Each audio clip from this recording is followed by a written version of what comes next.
Tonight on the Rockbridge Report, the snow keeps coming to Rockbridge County, making transportation that much harder. Find out how residents and businesses cope with this wintry weather. But that's not the only issue locals face. Hear what people have to say about an attempt to alleviate one of downtown Lexington's biggest problems. And the Toyota recall hits close to home. All this and more coming up on the Rockbridge Report.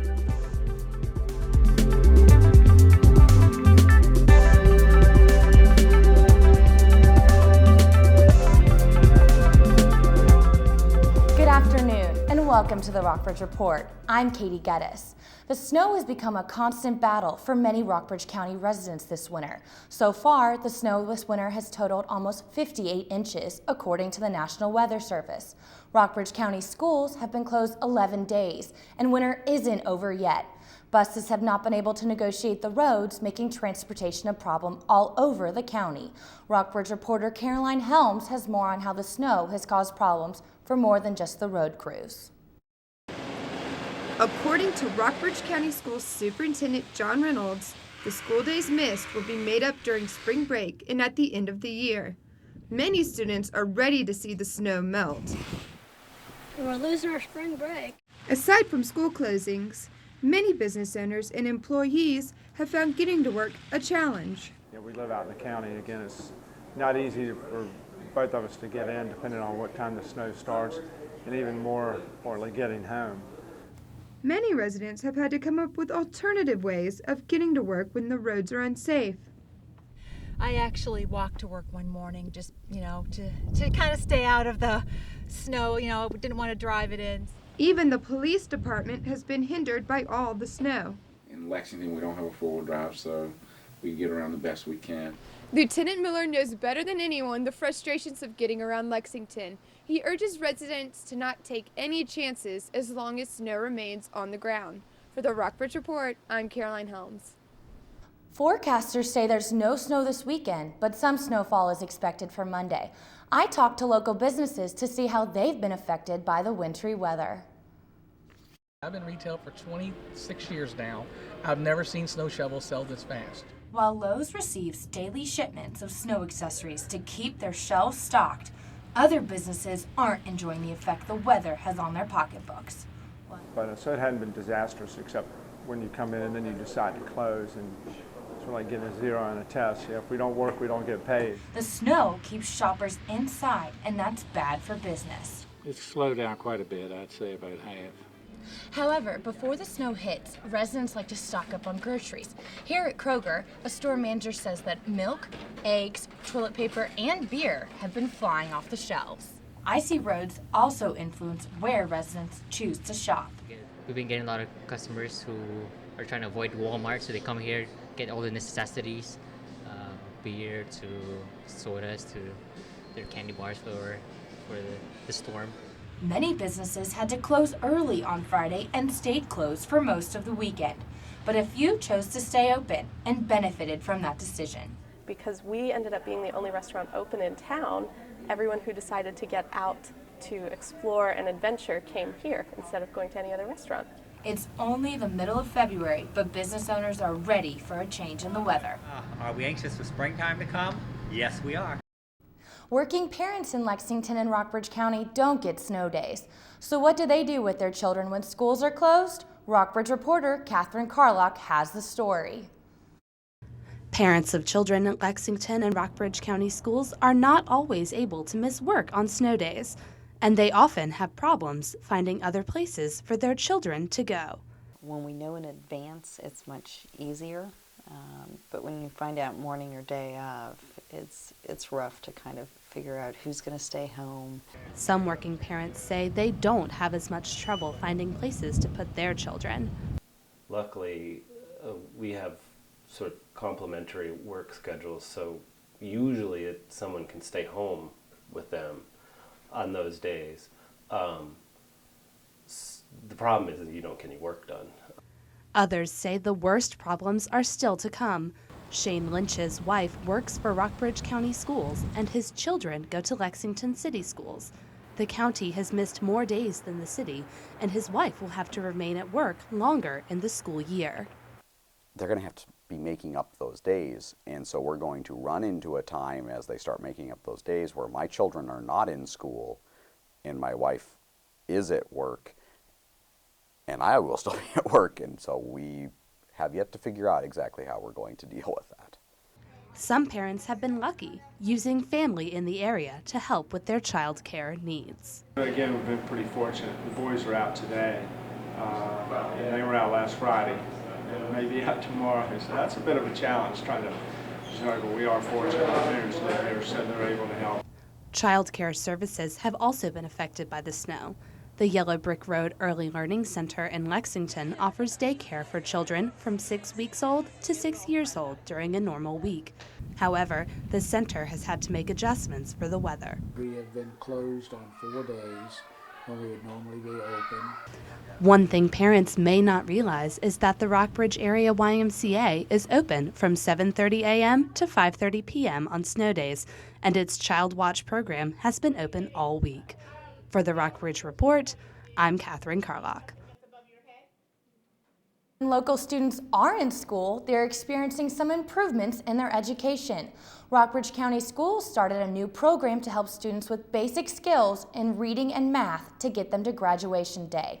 RTI, or Response to Intervention, is a program designed for struggling students. It uses a combination of in-class teaching, small group tutoring, and intense one-on-one intervention.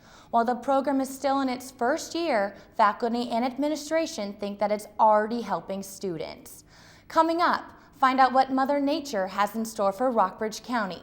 Starting tonight, we have your 5-day weather forecast. But first, hear what some locals are saying about the parking problem in downtown Lexington. I wouldn't have been at this ceremony if I hadn't been at this ceremony first. Unfortunately, nearly 30% of U.S. high school students aren't making it to graduation. And every one of us, every parent, every friend, and neighbor, has the responsibility to provide the support and encouragement they need to make it through. Because we all need to see a lot more of these pictures.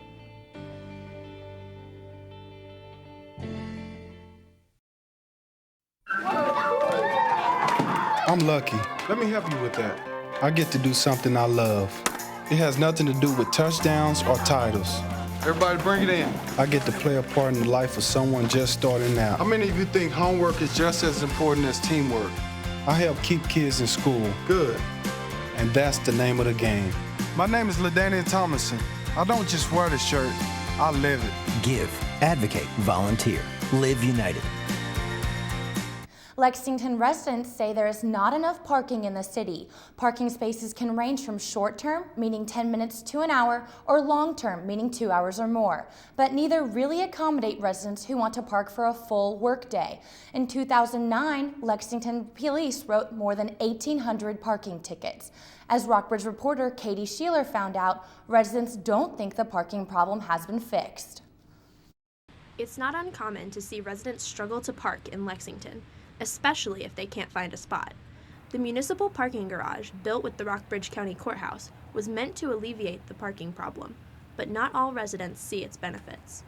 The hope with, shoving the courthouse down everybody's throat was that with the new parking garage they were going to build, how it was going to alleviate, the parking problems in Lexington, but it hasn't, so.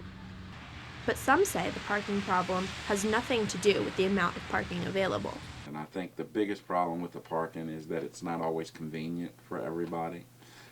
Some residents say the lack of on-campus parking for Washington and Lee students contributes to the lack of in-town parking, and others say they don't even realize the new parking garage is available to them. You know what? I have not gotten used to it being there, so I really haven't even thought of that as a resource for parking, and I haven't tried it at all. The parking garage was built to accommodate the new courthouse, but all residents can park here for free for up to 5 days at a time. However, some residents don't feel safe walking to get their cars from the garage at night. At a city council meeting last week, women from the Rockbridge Area Social Service Department complained about tickets they had received for being parked too long on the street. They said they felt unsafe walking to the municipal parking garage in the dark. I don't doubt that people don't like walking a block and a half or 2 blocks or whatever the distance is, and then going down into a parking deck. I can see that that can be a concern. However, according to police, there have been no cars broken into since the garage was built, and the police department patrols the area. It's well lit. I drive through it when I work nights. You know, the court people come out of there at night. It's got cameras. For the Rockbridge Report, I'm Katie Sheeler. Lexington officials and police are working together on the parking issue. They say they want to better manage time spaces, enforce the time limits, and encourage residents to use the parking garage as an option. Former real estate agent Chuck Volpe turned himself into police Tuesday morning, more than a week after he was indicted on 9 counts of embezzlement. He went to jail but was released the same day on bail. According to a grand jury, Volpe withheld money from local landlords, as well as the Charles O. Volpe Memorial Scholarship Fund, which was founded in memory of his son who drowned at Jordan's Point in 2006. Volpe's advisory hearing is set for February 23rd. Later in the newscast, we'll show you how some people have enjoyed the snow in Rockbridge County. But first, after the break, a look at how members of the community have been affected by the Toyota recall. Hey. Ready to go? Yeah, but the fire's not out. It's close enough. Close enough? If it's too hot to touch, it's too hot to leave. I mean, the next thing you know, you've torched our whole neighborhood. Which is why we're not going anywhere? Exactly.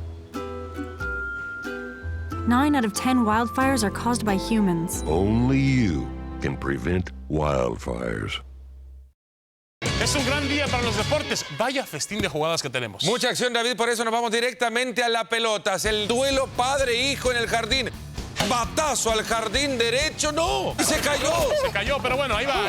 Nos vamos ahora al básquet, 2 contra 1. Y la clava. Solita, la clavó. Y ahora el fútbol. Ahí está papá, que la pase. Solo. Lo va a definir, golazo. Estas son escenas que no se repiten. Las mejores jugadas suceden en casa. Tómate el tiempo para ser un buen papá. Despite the recent recalls on Toyota vehicles, some Rockbridge County residents don't seem too worried. Rockbridge reporter Ann Vasulis went to the Toyota dealership in Stanton to find out how business in the county has been affected by the recall. McDonough Toyota in Stanton is very positive about customers' reactions to the recalls due to sticking accelerator pedals and non-responsive brakes on their vehicles. While sales to new Toyota owners have decreased, the dealership is not concerned about the fate of its business.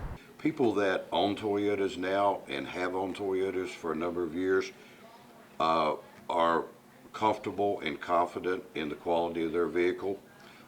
They wouldn't drive anything else. But some Rockbridge County residents aren't so sure they're comfortable with Toyota.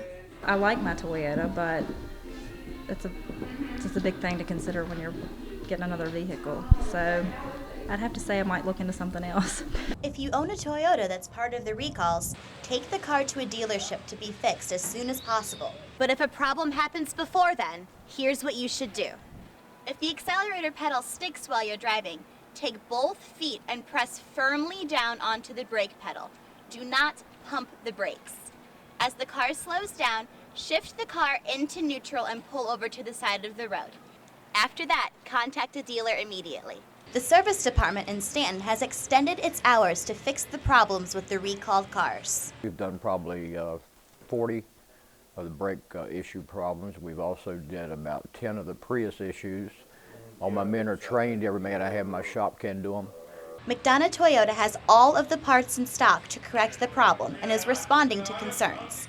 And that response has kept customers' confidence. I think Toyota will very, very quickly recover its position because I have great faith in the company. For the Rockbridge Report, I'm Ann Vasulis. Toyotas that are involved in the recall include Avalons, Corollas, Matrixes, RAV4s, Tacomas, Venzas, Camrys, Highlanders, Priuses, Sequoias, and Tundras. Toyota urges customers not to wait until there is a problem, but to go to the service center at a dealership. For more information on the recalls, call the Toyota Customer Service Center at 1-800-331-4331. After the newscast, stay tuned for the on-record portion of the Rockbridge Report. We'll have more on the Toyota recall with Michelin Maynard, a senior business correspondent for the New York Times. Also taking place locally, a partnership in the Rockbridge area has recently applied for a federal stimulus money to fund a fiber optic broadband network. This network would increase internet access in the area over the next few years. The project would run cables to government offices, libraries, schools, and other key agencies to connect them to the network. It would eventually expand access to residents and businesses throughout the county. Broadband between Lexington and Buena Vista and in areas of the county. It's a $12.5 million project that, in working with partners such as Washington Lee and VMI, we've applied for substantial funding through the stimulus package. The partnership hopes to use that funding to help the county residents and businesses who still use a dial-up connection for their internet service. Faster internet in the Rockbridge area might not get here for a while, but weather is always an issue. Here's the 5-day forecast. The snow's stopping for a few days at least, but that doesn't mean the weather's going to be great. Tonight, expect 13-mile-per-hour winds with temperatures dipping down to 16 degrees. Friday's weather will kick off the weekend with partly cloudy skies and a high reaching 38 degrees and a low of 22. Saturday will have scattered clouds as well. The temperature will reach up to 37 degrees and go all the way down to 19. On Valentine's Day this Sunday, you can also expect a mixture of clouds and sun. The high temperature for the day will be 39 and the low 27. There's a slight chance of snow that night. If you're wearing your snow gear, Monday will be your day. There's a 60% chance of snow on President's Day with a high of 38 degrees and a low of 24. We've been telling you a lot about how the snow has created inconveniences for local residents. After the break, see how they've enjoyed it.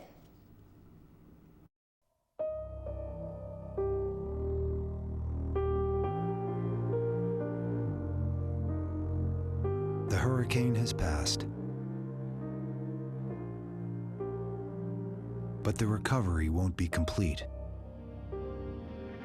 until all the water has receded.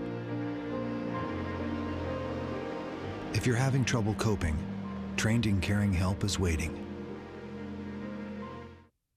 Hello, Grover, what are you doing? Oh, I am making my emergency kit. I want to be prepared just in case. Oh, my friend Mia made a kit with her family. Everyone help! They packed flashlights and batteries, water, food, a radio, and put it where they could find it rapidamente, quickly. I guess I should take my canoe out of there, huh? Look, Grover. Help your family get ready for an emergency. Learn more at ready.gov/sesame. Hello there. It is your old pal Grover. Meet my new friends. Madison, Isaac, Alexa, Romeo, Amanda. They have last names too. Vigo, Shane, Lopez, Rodriguez, Warner. Everybody has a first and last name, even mommies and daddies. Do you know yours? Do you know your mommies and daddies? If you do not, go find out. Know your whole name so grown-ups can help you in an emergency. Learn more at ready.gov/sesame. Well, that's all we have for you tonight. Thank you for tuning into the Rockbridge Report. Check us out online at rockbridgereport.wlu.edu. Stay tuned for the on-record portion of the Rockbridge Report with Michelin Maynard of the New York Times, with more on the Toyota recall. But first, enjoy some pictures of how people have been enjoying the snow.